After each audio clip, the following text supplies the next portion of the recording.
നമുക്ക് കഴിഞ്ഞ ആഴ്ചയിൽ ബൈബിൾ സ്റ്റഡി ആയിട്ട് കടന്നു വരുവാനായിട്ട് സാധിച്ചില്ല. എല്ലാവരും തിരക്കിലാണ് എന്നുള്ളൊരു ഹിൻഡ് കിട്ടിയത് കാരണം നമ്മൾ ഇത് റെഗുലറായിട്ട് നടക്കുന്ന ഒരു സ്റ്റഡിയാണല്ലോ. അത് നമുക്കൊരു ദിവസം മിസ്സായി കഴിഞ്ഞാൽ ബുദ്ധിമുട്ടായിരിക്കും. പിന്നെ ആ ഒരു കൺസേൺ വെച്ചാണ് നമ്മൾ കഴിഞ്ഞ ആഴ്ചയിൽ കൂടി വരാതിരുന്നത്.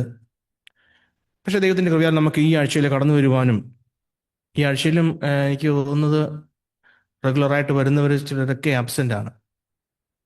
ഹല്ലേലൂയ. നമുക്ക് അവർക്ക് വേണ്ടി പ്രാർത്ഥിക്കാം.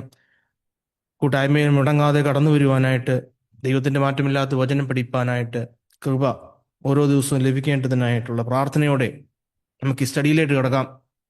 നാം കഴിഞ്ഞ ആഴ്ചയിൽ റോമാലേഖനം, കഴിഞ്ഞ കൂടിവരവിൽ റോമാലേഖനം 8-ാം അധ്യായം 21, 22 വാക്യങ്ങളിൽ നിന്നാണ് ഭാഗത്തു നിന്ന് ചിന്തിച്ചത്. ആ ഭാഗം ഒരല്പം വിശദീകരിച്ചിട്ട് നമുക്ക് തുടർന്നുള്ള ദൈവം അനുവദിച്ചാൽ 27 വരെയുള്ള വാക്യങ്ങൾ നമുക്കിന്ന് പൂർത്തീകരിക്കണമെന്നാണ് ആഗ്രഹിക്കുന്നത്. നാം കഴിഞ്ഞ കുടിവരവിൽ ചിന്തിച്ചപ്പോൾ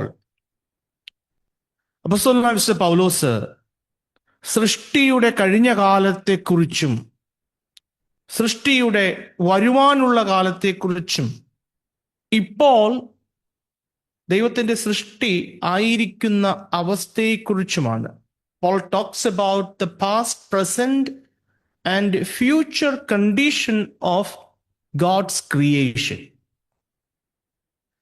നമ്മളത് അല്പമായിട്ട് വിശദീകരിച്ചു കഴിഞ്ഞ കൂടിവരവിൽ. അതൊന്ന് പറഞ്ഞ് മുൻപോട്ട് പോയെങ്കിലേ ഉള്ളൂ അത് നമുക്ക് ആ കണക്ഷൻ വ്യക്തമായിട്ട് നമുക്കത് മനസ്സിലാവുകയുള്ളൂ. നാം കണ്ടു, കഴിഞ്ഞ കാലത്ത് സർവ സൃഷ്ടിയും മായയ്ക്ക് കീഴ്പ്പെട്ടിരിക്കുന്നു.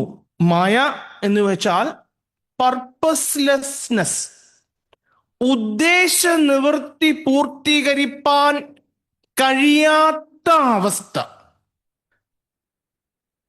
ആദാമിനെ ദൈവം സൃഷ്ടിക്കുന്നതിന് മുൻപ് ദൈവം ഭൂമിയെ റിനോവേറ്റ് ചെയ്തപ്പോൾ ഏറ്റവും നല്ല അവസ്ഥയിലാണ് സൃഷ്ടിച്ചത്, അല്ലെങ്കിൽ ഭൂമിയെ ദൈവം റിനോവേറ്റ് ചെയ്തത്.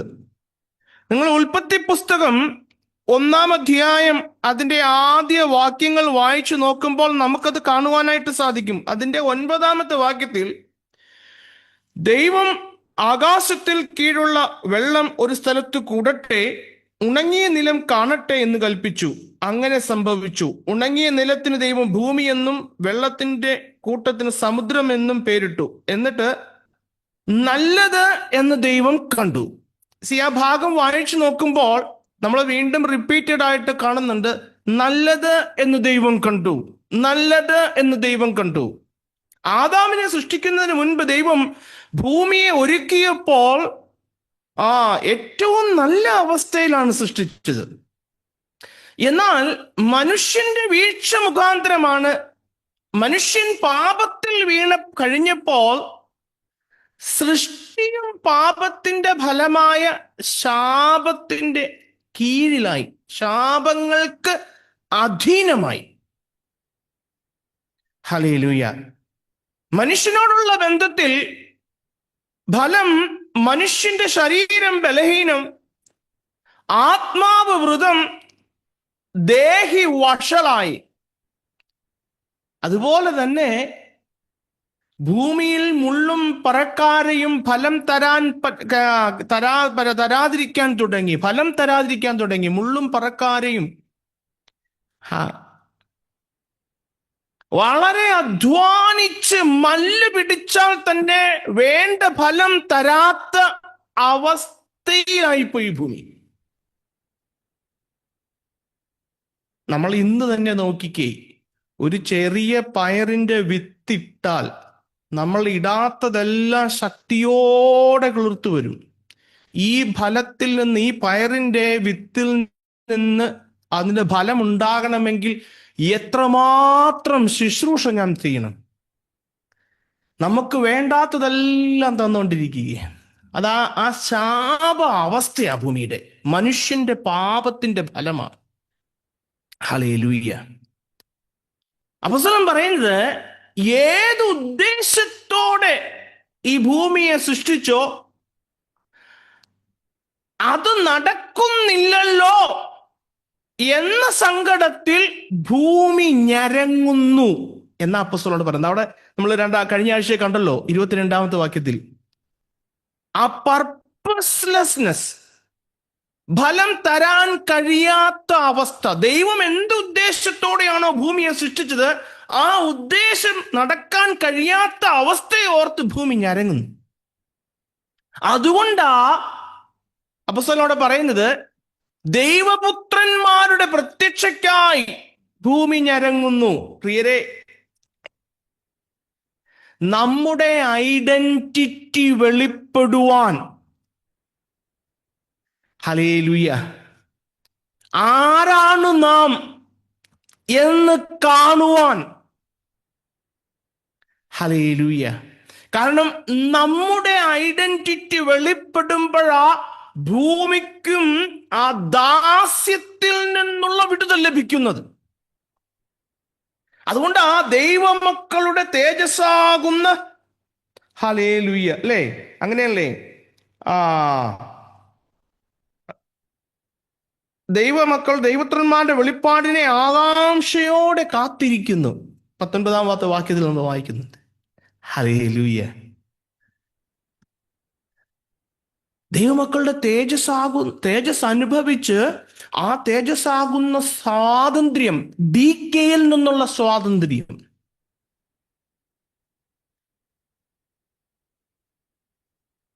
അപ്പോസ്തലൻ ഇവിടെ നമ്മളോട് ഈ ഭാഗം വായിക്കുമ്പോൾ, എൻ്റെ പ്രിയരെ, നമ്മളോട് പറയുക,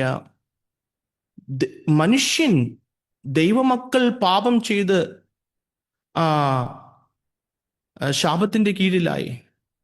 അപ്പോൾ ദൈവമക്കൾ പാപം ചെയ്തപ്പോൾ അവർക്കൊരു ഉദ്ധാരണം ഒരുക്കിയതുപോലെ ദൈവം സൃഷ്ടിക്കും ഒരു ഉദ്ധാരണം ഒരുക്കിയിട്ടുണ്ട്. ആ ഉദ്ധാരണത്തിന്റെ പ്രതീക്ഷയോടെ ഇന്ന് സൃഷ്ടി ഞരങ്ങുന്നു.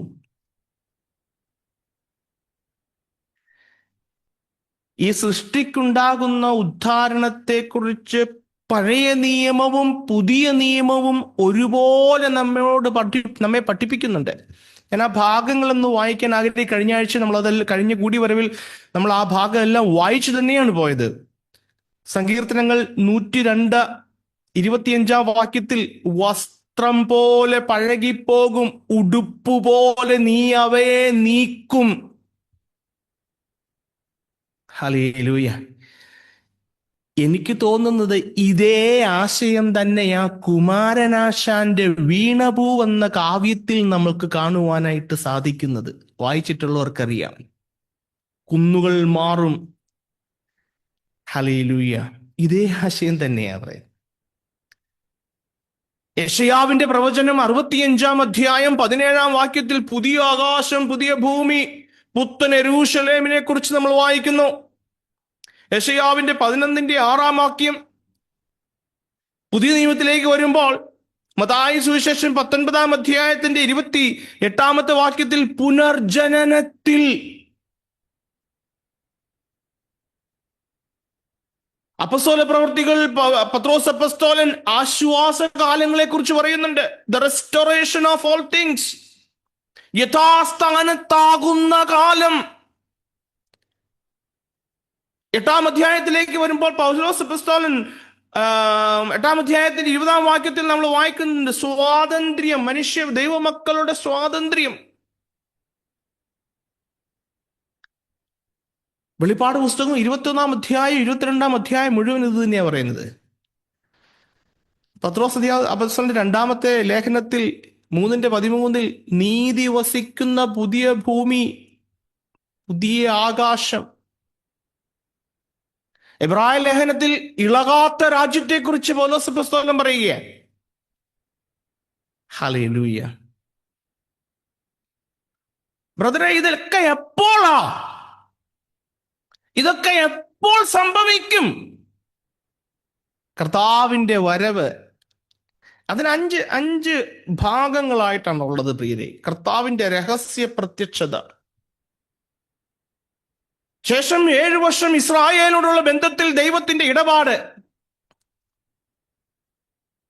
കർത്താവ് തന്റെ വിശുദ്ധന്മാരുമായി ഭൂമിയെ വിധിപ്പാൻ മഹത്വ പ്രത്യക്ഷത. പിന്നീട് 1000 ആണ്ട് അനുഗ്രഹീതമായ വാഴ്ച. അവസാനം പുതിയ ആകാശം, പുതിയ ഭൂമി. Again A greatest renovation. വീണ്ടും ഒരു റിനോവേഷൻ. പുതിയ ആകാശം, പുതിയ ഭൂമി. ഇതാ അതിൻ്റെ ആ പ്രോസസ്, അതിൻ്റെ ആ ഓർഡർ. ഹല്ലേലൂയ. നമ്മൾ ഈ കാര്യങ്ങളാണ് കഴിഞ്ഞ ആഴ്ചയിൽ ശ്രദ്ധിച്ചത്. 8-ാം അധ്യായത്തിന്റെ 23 മുതൽ 27 വരെയുള്ള ഭാഗം. ഇതില് 23-ാമത്തെ ഭാഗം വാക്യം ആരംഭിക്കുന്നത് മുകളിൽ ആരംഭിച്ചതിന് സമാന്തരമായിട്ടാണ്. 23-ാമത്തെ വാക്യത്തിൽ ആത്മാവെന്ന ആദ്യദാനം ലഭിച്ചിരിക്കുന്ന നാമും നമ്മുടെ ശരീരത്തിന്റെ വീണ്ടെടുപ്പായ പുത്രത്തിന് കാത്തുകൊണ്ടുള്ളിൽ ഞരങ്ങുന്നു. നമ്മൾ 21, 22 വാക്യങ്ങളിൽ ആര് ഞരങ്ങുന്നു എന്നാ കണ്ടത്? സൃഷ്ടി ഞരങ്ങുന്നു. ഇവിടെ 23-ാമത്തെ വാക്യത്തിലേക്ക് വരുമ്പോൾ സൃഷ്ടി മാത്രമല്ല, ദൈവ മക്കളും ഞരങ്ങുന്നു. അവർക്കുമുണ്ടൊരു ഗ്രോണിങ്. സൃഷ്ടിക്കൊരു ഗ്രോണിങ് ഉണ്ട്. ദൈവമക്കളുടെ വെളിപ്പാട്, തേജസ്സാകുന്ന ആ വെളിപ്പാട്, അതിനായി ഞരങ്ങുന്നു. അതിനെ കാത്തുകൊണ്ട് ഞരങ്ങുന്നു. ദൈവ മക്കൾക്കും ഒരു ഞരക്കമുണ്ട്. ഞാൻ ആ കാര്യവും അല്പം ഒന്ന് സൂചിപ്പിച്ചിരുന്നു കഴിഞ്ഞ ആഴ്ചയിൽ. എന്താ നമ്മുടെ ഞരക്കം? എന്താ ദൈവമക്കളുടെ ഞരക്കം?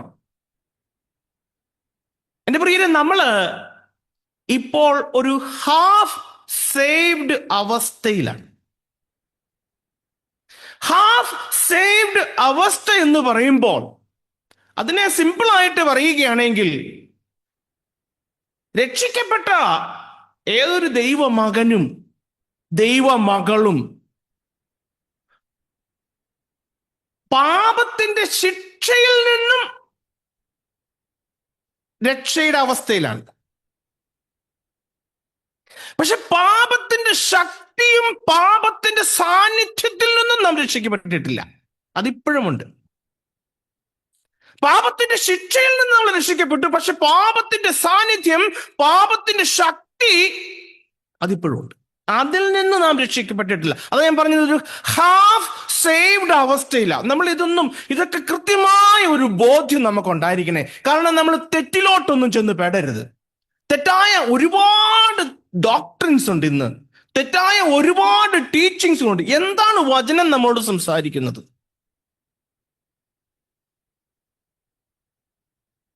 ഒരുവൻ സൃഷ്ടിയിലായാൽ, ഒരുവൻ ക്രിസ്തുവിലായാൽ അവൻ പുതിയ സൃഷ്ടിയാണ്. തീർച്ചയായും അവൻ പുതിയതാ, അതിനൊരു മാറ്റവുമില്ല. പക്ഷേ ഇപ്പോഴും അവൻ വീണ്ടെടുപ്പ് പ്രാപിക്കാത്ത ഈ ശരീരത്തിൽ തന്നെ ആയിരിക്കുന്നത്. ആത്മാവെന്ന ആദ്യദാനം ലഭിച്ചു.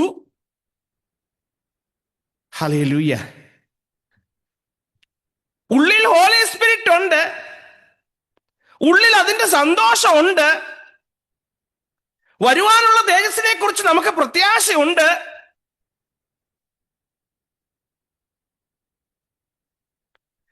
എങ്കിലും ഇപ്പോഴത്തെ അവസ്ഥയിൽ സൃഷ്ടിയെ പോലെ ദൈവമക്കളാകുന്ന നമ്മളും ഞരങ്ങുന്ന അവസ്ഥയിലാണ്. എന്നെ മനസ്സിലാകുന്നുണ്ടെന്ന് ഞാൻ മനസ്സിലാക്കുന്നത്. ഹല്ലേലൂയ. നമ്മളും ഞരങ്ങുന്ന ഒരവസ്ഥയില്ല എൻ്റെ പ്രിയരെ. ഹല്ലേലൂയ. തുടർന്നുള്ള വാക്യങ്ങളിലേക്ക് നമ്മൾ വരുമ്പോൾ ഇവിടെ ഈ സൃഷ്ടിയുടെ നമ്മുടെ അവസ്ഥയെക്കുറിച്ചുള്ള 5 പ്രധാന കാര്യങ്ങൾ നമുക്കിവിടെ കാണുവാനായിട്ട് സാധിക്കും. 5 പ്രധാന കാര്യങ്ങൾ. പെട്ടെന്ന് നമുക്ക് അതൊന്ന് ചിന്തിച്ച് അവസാനിപ്പിക്കാം. ഹല്ലേലൂയ. 23-ാം വാക്യത്തിൽ ഒന്നാമത്തെ പറയുകയാണ്, ആത്മാവെന്ന ആദ്യ ദാനം ലഭിച്ചിരിക്കുന്നു. The first fruit. കഴിഞ്ഞ ആഴ്ചയിൽ ഞാൻ അല്പമായിട്ട് അതിനെക്കുറിച്ച് പറഞ്ഞിരുന്നു. പുറപ്പാട് പുസ്തകം 34 അധ്യായം, അവിടെയാണ് നമ്മൾ ദ പെന്റക്കോസ്റ്റിനെ കുറിച്ച് കാണുന്നത്. പുറപ്പാട് പുസ്തകം 34 അധ്യായം അതിൻ്റെ 22 വാക്യം ഞാൻ ഒന്ന് വായിക്കാം. കോതമ്പ് കൊയ്ത്തിലെ ആദ്യ ഫലോത്സവമായ വാരോത്സവവും ആണ്ടറുതിയിൽ കായ്കനി പെരുന്നാളും നീ ആചരിക്കണം. ഈ പുറപ്പാടിന്റെ പുസ്തകത്തിൽ ഈ 34 അധ്യായത്തിൽ നമ്മൾ ഈ ഭാഗത്തെ കുറിച്ച് വായിക്കുന്നുണ്ട്. ദ ഫസ്റ്റ് ക്രോപ്പ്, ആദ്യ ഫലം. അവിടെ ഇസ്രായേൽ മക്കൾ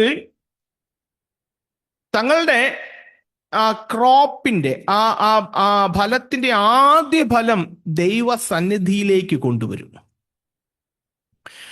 ഈ ആദ്യ ഫലം ദൈവസന്നിധിയിലേക്ക് കൊണ്ടുവരുന്നത് കാണിക്കുന്നത് ഇതിനു ശേഷം ഒരു വലിയ കൊയ്ത്തുണ്ടെന്ന, ഒരു വലിയ വിളവെടുപ്പുണ്ടെന്നുള്ളതിന്റെ സൂചകമാ, അന്നതിന്റെ ഉറപ്പാ ഈ ആദ്യ ഫലം.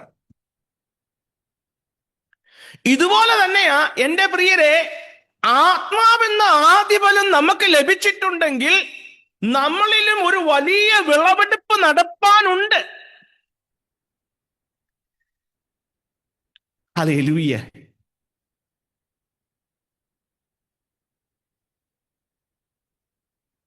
ഇതിനെ ഗ്രീക്കിൽ പറയുന്ന പേരാണ് പെന്റക്കോസ്റ്റ്.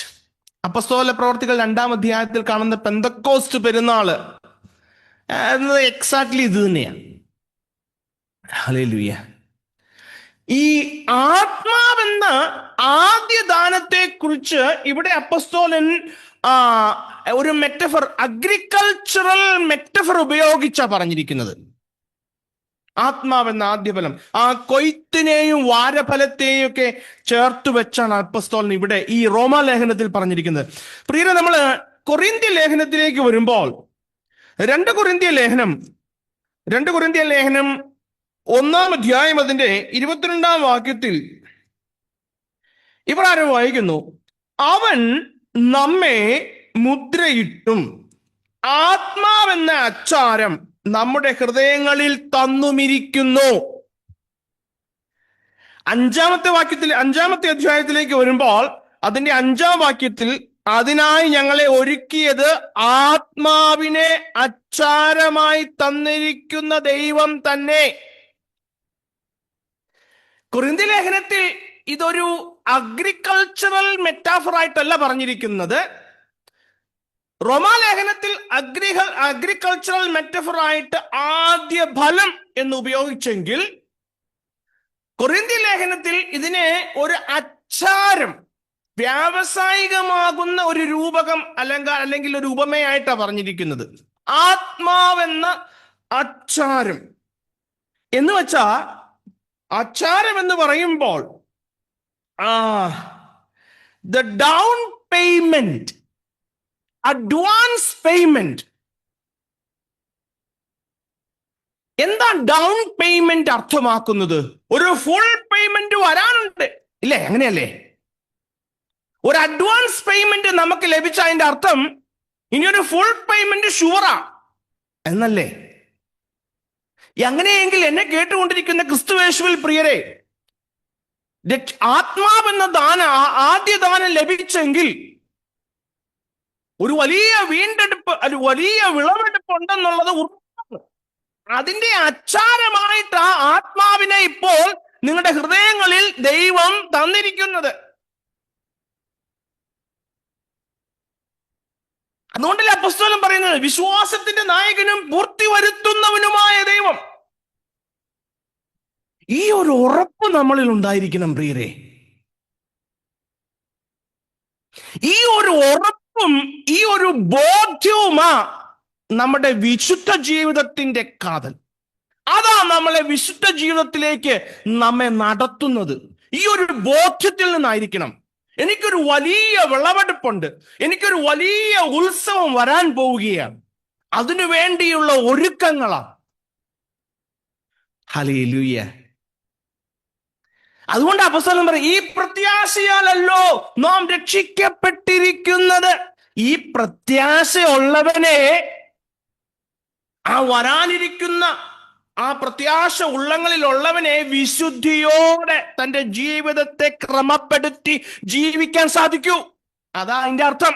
ഈ പ്രത്യാശയാലല്ലോ നാം രക്ഷിക്കപ്പെട്ടിരിക്കുന്നത്. Hallelujah, hallelujah. അതുകൊണ്ട് വീണ്ടും ജനിച്ചെങ്കിൽ ആത്മാവെന്ന ആദ്യ ദാനം, ആദ്യ ഫലം ലഭിച്ചു. ആത്മാവെന്ന ഡൗൺ പേയ്മെന്റ് ലഭിച്ചു. എത്ര പേർക്ക് ആ ഉറപ്പുണ്ട്? ഉറപ്പുള്ളവര് കരങ്ങളെ ഉയർത്തി ഒരു നന്ദി പറഞ്ഞേ, കർത്താവേ എനിക്കൊരു ഡൗൺ പേയ്മെന്റ് കിട്ടി. ഇനി ഒരു ഫുൾ പേയ്മെന്റ്, അത് എന്റെ ശരീരത്തിന്റെ രൂപാന്തരീകരണം എന്ന ഫുൾ പേയ്മെന്റ്, അത് ഉറപ്പാ എന്റെ പ്രിയരെ. ഹല്ലേലൂയ,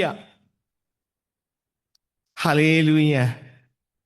ഡൗൺ പേയ്മെന്റ് ഉണ്ടെങ്കിൽ ഒരു വലിയ വിളവെടുപ്പ് പുറകെ വരുന്നുണ്ട്. വചനം എന്താ പറയുന്നേ? നിങ്ങളിൽ ഒരു നല്ല പ്രവൃത്തിയെ തുടങ്ങിയവൻ ക്രിസ്തുയേശുവിന്റെ നാളോളം അതിനെ തികയ്ക്കും എന്ന് ഞാൻ ഉറപ്പായി വിശ്വസിച്ചിരിക്കുന്നു. ഫിലിപ്പിയ സഭയിലേക്ക് നോക്കുമ്പോ കഷ്ടമുണ്ട്, പ്രശ്നങ്ങളുണ്ട്. സഭയില് അവർ തമ്മിൽ പോരിന് വിളിച്ചും ഒരുവനേക്കാൾ വലിയവൻ എന്ന അഹംഭാവവും അഹങ്കാരവും ഉള്ളവരുണ്ട്. But Paul believes, in spite of all these things, കർത്താവ് ഒരു പ്രവൃത്തി തുടങ്ങിയോ, അത് അവിടുത്തെ നാളോളം തികയ്ക്കുവാൻ കർത്താവ് വിശ്വസ്തനാ. ഹല്ലേലൂയ. അതുകൊണ്ടാ രക്ഷ കൃപയാല, നാം സ്വർഗത്തിൽ ചെല്ലുന്നതും കൃപയാല. ഇന്ന് പെന്തക്കോസ്ത് സമൂഹത്തിന് പറ്റിയിരിക്കുന്ന ഒരു അപജയമാ. കൃപയാൽ രക്ഷിക്കപ്പെട്ടു, രക്ഷിക്കപ്പെട്ടതിന് ശേഷം ബാക്കിയെല്ലാം ഞാൻ ചെയ്യുന്നതാണെന്ന് എല്ലാവരുടെയും വിചാരം. പണ്ട് ഒരു പ്യൂരിറ്റൻ സെയിന്റ് തൻ്റെ അവസാന നാളുകളിൽ താൻ കട്ടിലിന്റെ കിടക്കയിൽ ഇങ്ങനെ കിടക്കുമ്പോൾ തൻ്റെ ശിഷ്യന്മാര് അവസാന നിമിഷങ്ങളെ കാണുവാനും പ്രാർത്ഥിക്കുവാനൊക്കെ ആയിട്ട് കിടക്കയ്ക്ക് ചുറ്റും വന്നു. ഞാൻ ആ ദേവദാസിന്റെ പേര് എൻ്റെ ഓർമ്മയിൽ ഇപ്പോൾ വരുന്നില്ല. അപ്പോൾ കൂടെ നിന്ന ശിഷ്യന്മാര് പറഞ്ഞു, കർത്തൃവൃത്തിനെ, അങ്ങ് എന്താ കരയുന്നേ? കണ്ണിൽ നിന്ന് എന്താ കണ്ണുനീര് വരുന്നേ? സന്തോഷിക്കണ്ടേ? കാരണം പ്രതിഫലം വാങ്ങാൻ പോവുകയല്ലേ. അപ്പോൾ ആ കർത്തൃവൃത്യൻ കിടക്കയിൽ കിടന്നുകൊണ്ട് ഇപ്രകാരം പറഞ്ഞു, ഞാൻ പ്രതിഫലമല്ല, കർത്താവിൻ്റെ കരുണ വാങ്ങിക്കാനായിട്ട് പോവുകയാണ്. ഒന്നും പ്രതിഫലമായിട്ടല്ല, എല്ലാം സകലതും കർത്താവിൻ്റെ കൃപയാണ്. It is his mercy. എന്റെ പ്രിയരെ, നമുക്ക് ലഭിക്കുന്ന പ്രതിഫലവും കർത്താവിന്റെ കൃപയാ, അവിടുത്തെ മേഴ്സിയാ, കരുണയാ. അതല്ലേ ഫിലിപ്പിയ ലേഖനത്തിൽ വായിക്കുന്നത്, ഇച്ഛിക്കുക എന്നതും പ്രവർത്തിക്കുക എന്നതും ദൈവത്തിന് തിരുവുള്ളമുണ്ടായിട്ടാണല്ലോ. ഹല്ലേലൂയ. അപ്പോൾ ഒന്നാമത്തേത് ആത്മാവെന്ന ആദ്യദാനം, അതൊരു അച്ചാരമായിട്ട് കൊരിന്ത്യരിൽ നമ്മൾ കാണുന്നു. തുടർന്ന് ആ വാക്യത്തിന്റെ രണ്ടാമത്തെ ഭാഗത്തേക്ക് വരുമ്പോൾ, ആത്മാവെന്ന ആദ്യദാനം ലഭിച്ചിരിക്കുന്ന നാം നമ്മുടെ ശരീരത്തിന്റെ വീണ്ടെടുപ്പായ പുത്രത്വത്തിന് കാത്തുകൊണ്ട് ഉള്ളിൽ ഞരങ്ങുന്നു. ആത്മാവുണ്ടെങ്കിലും അപ്പോസ്തലൻ പറയുക, ശരീരം ബലഹീനമാ. ഈ ശരീരത്തിൽ ഞങ്ങൾ ഞരങ്ങിക്കൊണ്ട്, നമ്മൾ നേരത്തെ കണ്ടല്ലോ, സൃഷ്ടിയും ഞരങ്ങിക്കൊണ്ട്, സൃഷ്ടി ഞരങ്ങുന്നത് പോലെ ദൈവമക്കളും ഈ ശരീരത്തിൽ ഞരങ്ങി. സൃഷ്ടി എന്തിനാ ഞരങ്ങുന്നത്? ആ പർപ്പസ്ലെസ്നെസ്, ദൈവം എന്തിനായി ഭൂമിയെ സൃഷ്ടിച്ചുവോ ആ ഉദ്ദേശം സാധിക്കാൻ പറ്റാത്ത അവസ്ഥ, അതോർത്ത് ഒരു ഗ്രോണിംഗ് ഉണ്ട്. ഹല്ലേലൂയ.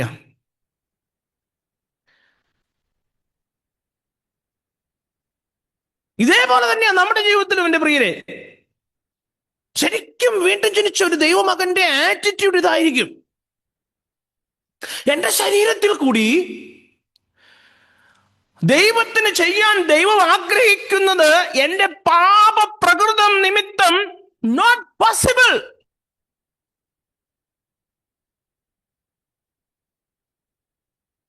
പലപ്പോഴും ഞാൻ തോറ്റുപോകുന്നു. ദൈവം, എനിക്ക് ആഗ്രഹമുണ്ട്, എന്റെ പാപ പ്രകൃതം എന്നെ പലപ്പോഴും തോൽപ്പിച്ചു കളയുകയാണ്.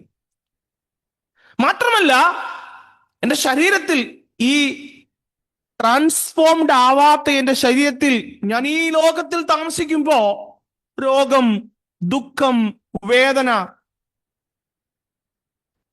സോ അതുകൊണ്ട് ദൈവമക്കളാകുന്ന നമ്മളും ഞരങ്ങുന്നു.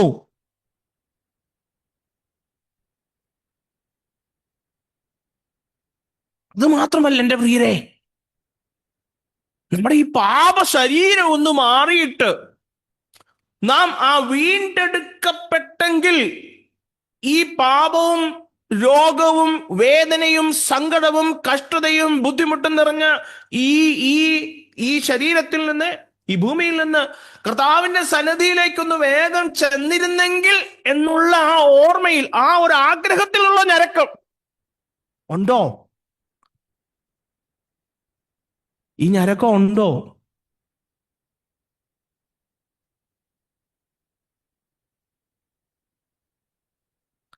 Till all the ransomed church of God be saved to sin no more. Till all the ransomed church of God be saved to sin no more.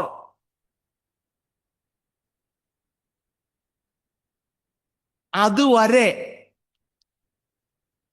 ഈ കുഞ്ഞാടിന്റെ രക്തം ഉണ്ടല്ലോ പ്രിയരെ, ആ രക്തത്തിന്റെ ശക്തി നശിക്കുന്നില്ല കേട്ടോ. നമ്മള് ഇന്ന് രാത്രിയിൽ നമ്മൾ അവിടുന്ന് ഈ കൂട്ടായ്മയിലായിരിക്കുമ്പോൾ ബലപ്പെട്ടോണം. മനസ്താപത്തോടെ, പശ്ചാത്താപത്തോടെ ദൈവസന്നിധിയിലേക്ക് കടന്നു വരുന്നുവെങ്കിൽ കാൽവരിയിൽ നമുക്ക് വേണ്ടി ഒഴുക്കിയ കുഞ്ഞാടിന്റെ തിരുരക്തം ഇന്നും നമ്മെ കഴുകി ശുദ്ധമാക്കുവാൻ ശക്തമാ. ഒരു മനസാക്ഷി കുത്തും വേണ്ട. പ്രത്യാശയോടെ, പാപബോധവും പശ്ചാത്താപത്തോടും കൂടെ കർത്താവിന്റെ സന്നിധിയിലേക്ക് കടന്നു വരുവാൻ നമുക്ക് സാധിക്കുന്നുവെങ്കിൽ,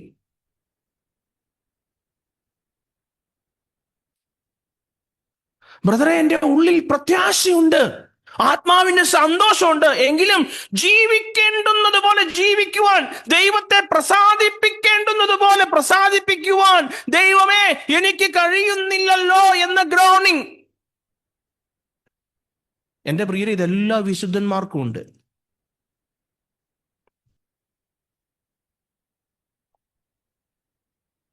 ഞാൻ പറഞ്ഞു, ഗ്രോണിംഗ് എന്നുള്ളത് ഒരു ഡെസ്പെയർ, ഒരു ഡെസ്പെയർ അല്ല, ഡെസ്പെയറിൽ നിന്നുള്ള ഒരു നിരാശയിൽ നിന്നുള്ള ഗ്രോണിംഗ് അല്ല. അത് പ്രസവ വേദനയായിട്ടാണ് ഞരക്കത്തെ പറഞ്ഞിരിക്കുന്നത്. ഹല്ലേലൂയ. സന്തോഷം തരുന്നൊരു വേദന. ഈ വേദനയ്ക്ക് ശേഷം ഒരു സന്തോഷമുണ്ട്. എൻ്റെ പ്രിയരെ, നമ്മൾ ഓരോരുത്തരും ഈ ഞരക്കത്തിലായിരിക്കുമ്പോൾ തന്നെ പുത്രത്വമാവുന്ന വീണ്ടെടുപ്പിന് ആയി കാത്തിരിക്കുകയാണ്.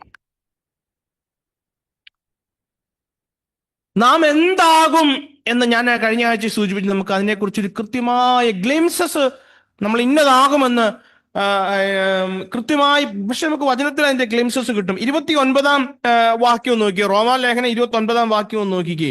ആ അവൻ മുന്നറിഞ്ഞവരെ തന്റെ പുത്രൻ അനേകം സഹോദരന്മാരിൽ ആദ്യജാതനാകേണ്ടതിന് അവന്റെ സ്വരൂപത്തോടെ അനുരൂപരാകുവാൻ മുൻ നിയമിച്ചിരിക്കുന്നു. നമ്മൾ ഇന്നതാകും എന്നതിന്റെ ഒരു ഗ്ലിംസതാ റോമാലേഖനം 8:29.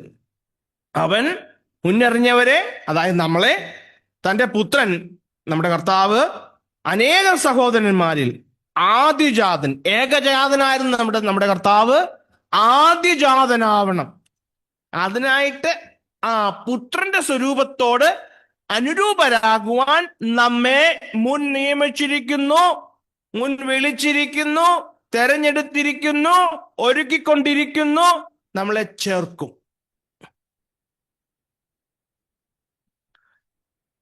ഹല്ലേലൂയ.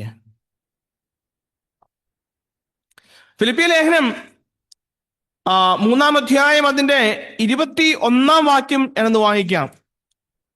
3:21 വാക്യത്തിൽ ഇപ്രകാരം പറയുന്നേ: അവൻ സകലവും തനിക്ക് കീഴ്പ്പെടുത്തുവാൻ കഴിയുന്ന തന്റെ വ്യാപാര ശക്തി കൊണ്ട് നമ്മുടെ താഴ്ചയുള്ള ശരീരത്തെ തന്റെ മഹത്വമുള്ള ശരീരത്തോട് അനുരൂപമായി രൂപാന്തരപ്പെടുത്തും. ഇതാണ് നമ്മുടെ പ്രത്യാശ. In this hope we are saved.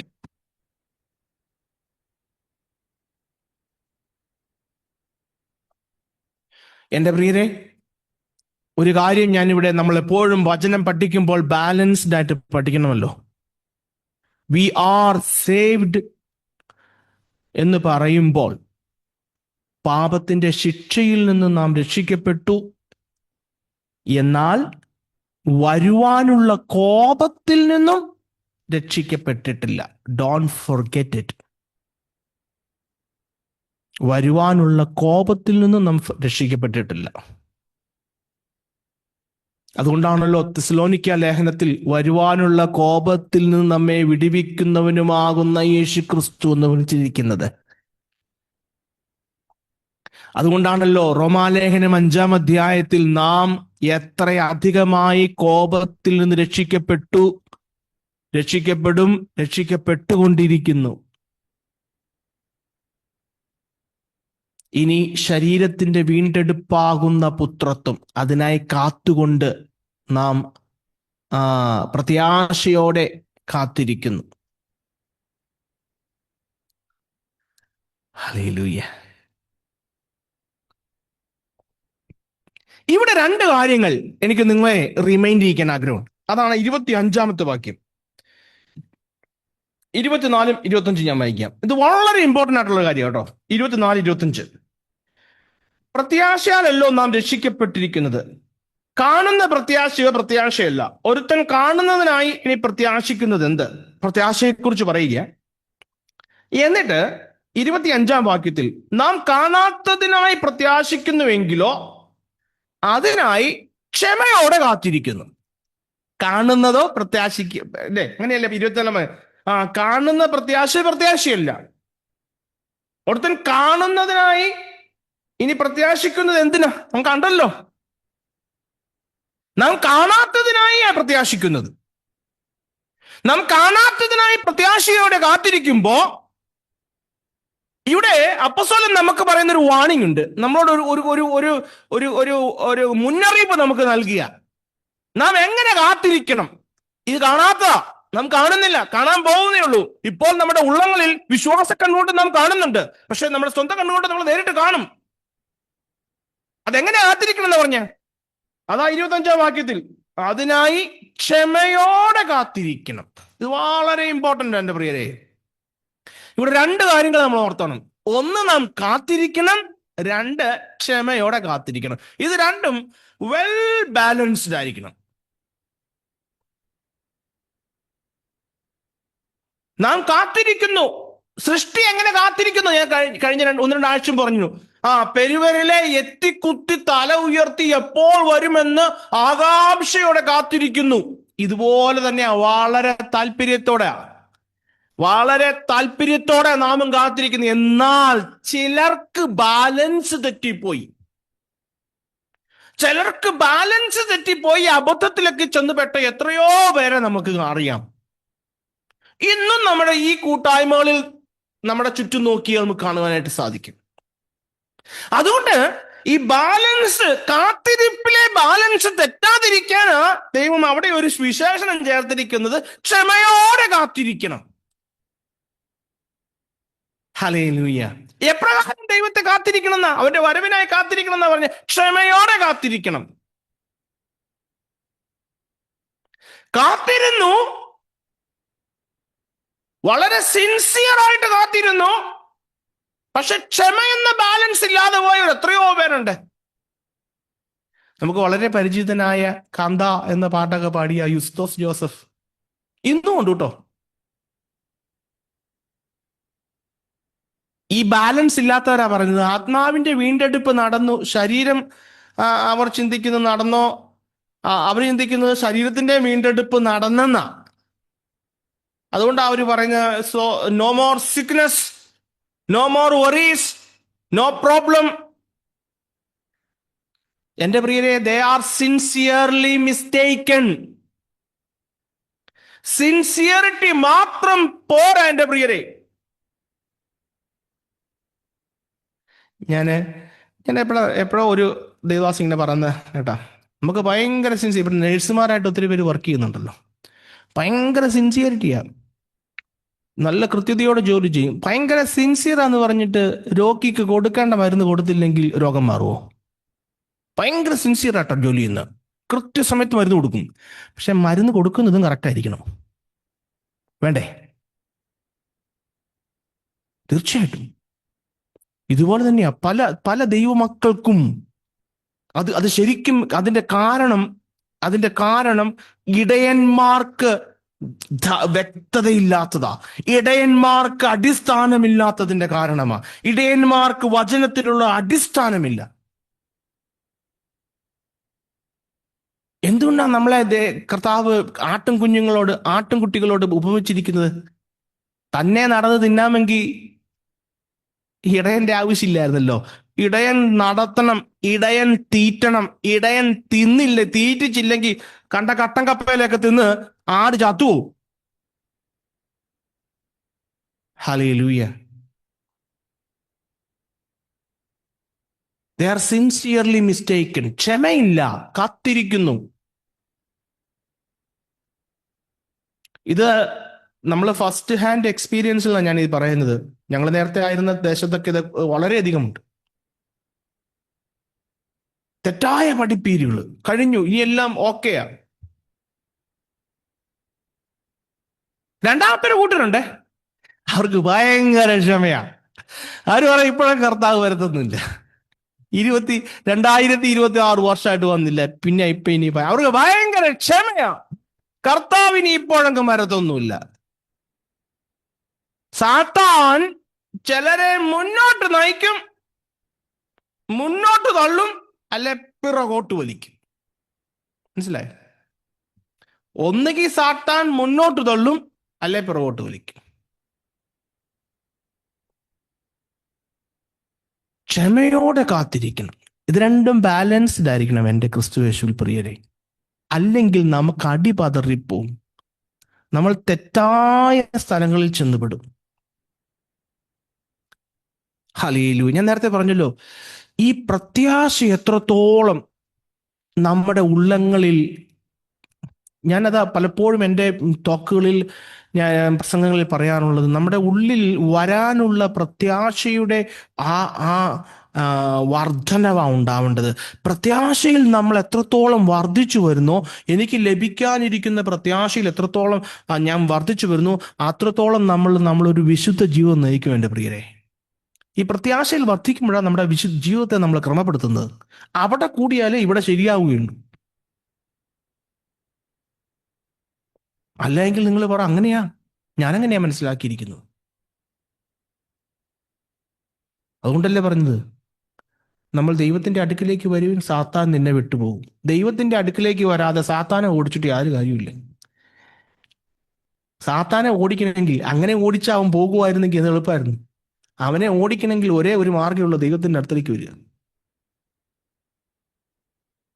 അതുകൊണ്ടല്ലേ ആദിമസഭയിലെ പിതാക്കന്മാരുടെ, നമ്മുടെ കേരളത്തിലെ തന്നെ നമ്മുടെ അപ്പച്ചന്മാരുടെ അവരുടെയൊക്കെ ഒരു വാച്ച് വേർഡ് ആയിരുന്നു മാറാനാഥ, കർത്താവ് വരുന്നു, മാറാനാഥ, കർത്താവ് വരുന്നു.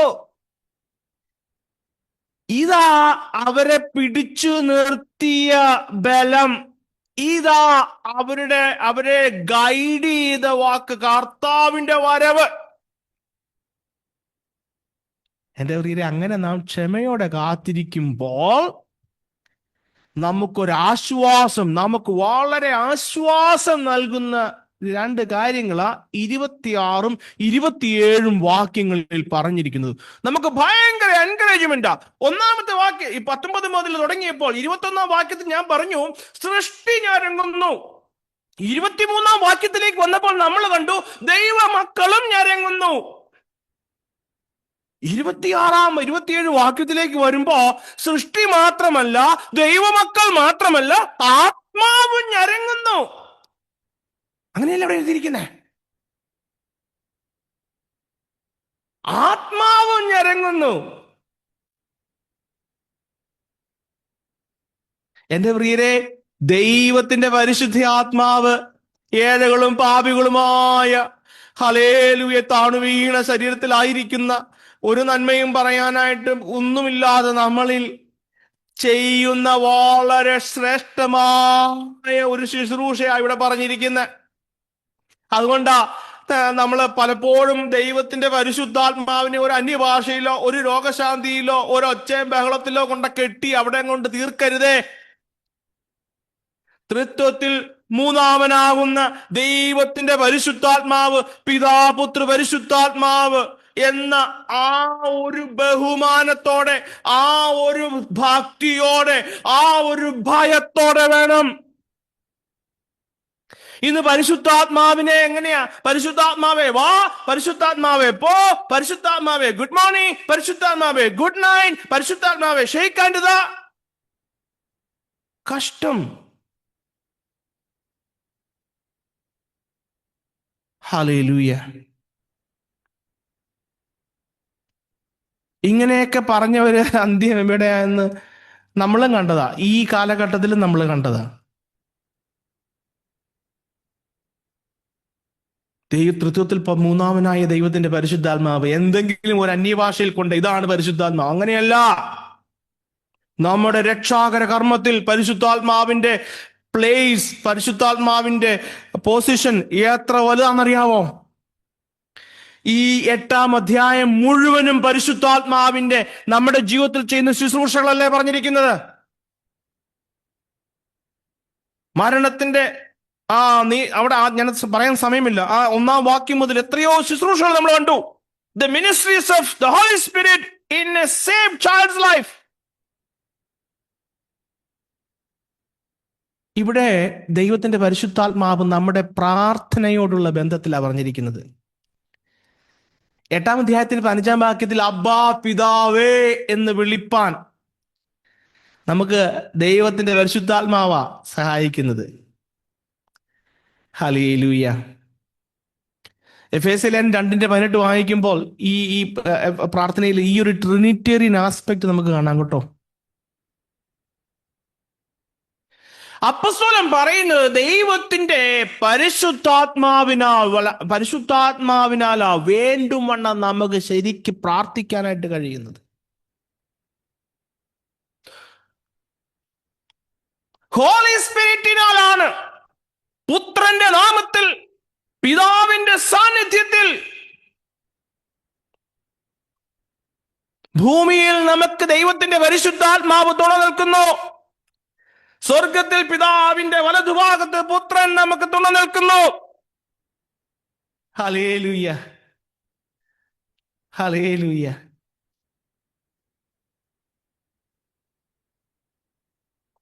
എന്റെ പ്രിയരെ,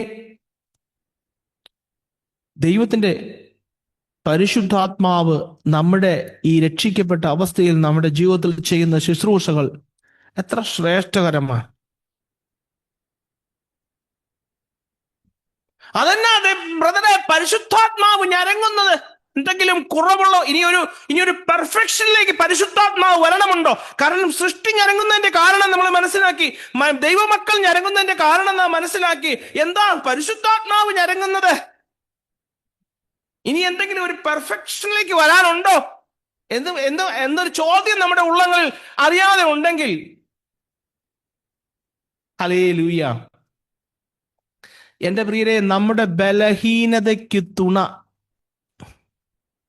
ഈ ഞരക്കത്തിൽ നമുക്ക് ആശ്വാസം നൽകും. നമ്മുടെ ബലഹീനതയിൽ നമ്മളോട് അനുരൂപമായിക്കൊണ്ട്, ഹല്ലേലൂയ, ഹല്ലേലൂയ, ഹോളി സ്പിരിറ്റ് ഉച്ചാരണമില്ലാത്ത, വാക്കുകളില്ലാത്ത ഞരക്കങ്ങളാൽ,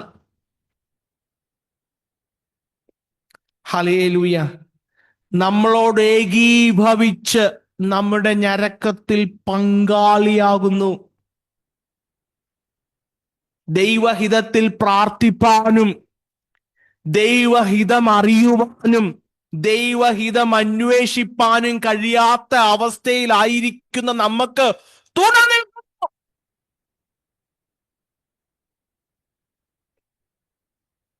ഹല്ലേലൂയ. 27-ാം വാക്യം ഞാൻ വായിക്കട്ടെ. 26-27. അവണ്ണം തന്നെ ആത്മാവ് നമ്മുടെ ബലഹീനതയ്ക്ക് തുണ നിൽക്കുന്നു. വേണ്ടും പോലെ പ്രാർത്ഥിക്കേണ്ടത് എന്തെന്ന് നാം അറിയുന്നില്ലല്ലോ.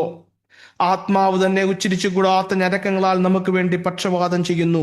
എന്നാൽ ആത്മാവ് വിശുദ്ധന്മാർക്ക് വേണ്ടി ദൈവഹിത പ്രകാരം പക്ഷവാദം ചെയ്യുന്നത് കൊണ്ട് ആത്മാവിന്റെ ചിന്ത ഇന്നതെന്ന് ഹൃദയങ്ങളെ പരിശോധിക്കുന്നവൻ അറിയുന്നു. Hallelujah, hallelujah. ഫിലിപ്പിയ ലേഖനത്തിൽ നമ്മൾ വായിക്കുന്നുണ്ട്, between already and not yet. ഈ ഒരു അവസ്ഥയിലാണ് നാം. Between already and not yet. Hallelujah. ഈ ഒരു അവസ്ഥയിലായിരിക്കുന്ന നമ്മളോട് ദൈവത്തിന്റെ പരിശുദ്ധാത്മാ, അദ്ദേഹം പറഞ്ഞത് നമുക്കൊരു എൻകറേജ്മെന്റാ എപ്രകാരം പ്രാർത്ഥിക്കണമെന്ന്. ഈ ഹാഫ് സേവ്ഡ്. അതുകൊണ്ടല്ലേ അപ്പോസ്തലനായ വിശുദ്ധ പൗലോസ് പറയുന്നത്, ഫിലിപ്പിയ ലേഖനം 1-ാം അധ്യായം അതിന്റെ 21-ാം വാക്യം എന്ന് തോന്നുന്നു. ഫിലിപ്പിയ ലേഖനം 1-ന്റെ 21-ാം വാക്യത്തില് അപ്പോസ്തലൻ പറഞ്ഞത്, എനിക്ക് ജീവിക്കുന്നത് ക്രിസ്തുവും മരിക്കുന്നത് ലാഭവുമാകുന്നു. എന്നാൽ ജഡത്തിൽ ജീവിക്കുന്നതിനാൽ എന്റെ വേലയ്ക്ക് ഫലം വരുമെങ്കിൽ ഏത് തെരഞ്ഞെടുക്കേണ്ടു എന്ന് ഞാൻ അറിയുന്നില്ല. ഇവ രണ്ടിനാലും ഞാൻ ഞരങ്ങുന്നു. വിട്ടുപിരിഞ്ഞ് ക്രിസ്തുവിനോട് കൂടെ ഇരിക്കുവാൻ എനിക്ക് കാംക്ഷയുണ്ട്. അത് അത്യുത്തമമല്ലോ. എന്നാൽ ഞാൻ ജഡത്തിൽ ഇരിക്കുന്നത് നിങ്ങൾക്ക് നിമിത്തം ഏറെ ആവശ്യം. അറിയാൻ പറ്റാത്ത ഒരവസ്ഥ. എന്ത് ചെയ്യണം? ഈ ഒരു ഞരക്കം. വിട്ടുപിരിഞ്ഞ് കർത്താവിനോട് കൂടെ പോകണമെന്ന് ആഗ്രഹമുണ്ട്. അല്പനാളും കൂടെ നിങ്ങളുടെ കൂടെ ഇരുന്ന് ഈ വചനം നിങ്ങൾക്ക് പറഞ്ഞു തന്ന് ക്രിസ്തുവേശുവിൽ നിങ്ങളെ ഒരുക്കണമെന്നും എനിക്ക് ആഗ്രഹമുണ്ട്. എന്ത് തെരഞ്ഞെടുക്കണം? ഹല്ലേലൂയ.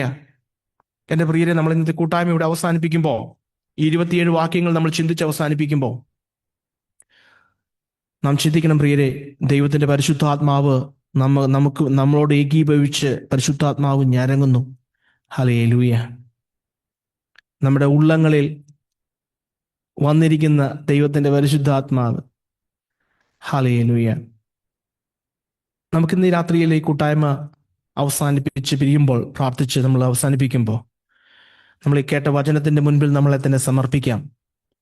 വചനം ജീവനായിട്ട് ക്ഷമയോടെ ദൈവത്തിന്റെ വരവിനായി കാത്തിരിപ്പാനും ആ പ്രത്യാശയിൽ നിന്ന് അല്പമെങ്കിലും കർത്താവെ എനിക്ക് മുൻപോട്ട് പോകുവാനായിട്ട് സാധിച്ചിട്ടുണ്ടെങ്കിൽ, കർത്താവെ അത് എൻ്റെ ജീവിതത്തിൽ തുടർന്നുള്ള ദിവസങ്ങളിൽ നിലനിർത്തേണ്ടതിനായിട്ടുള്ള പ്രാർത്ഥനയോടെ നമുക്കായിരിക്കാം. പ്രിയ ഷാജി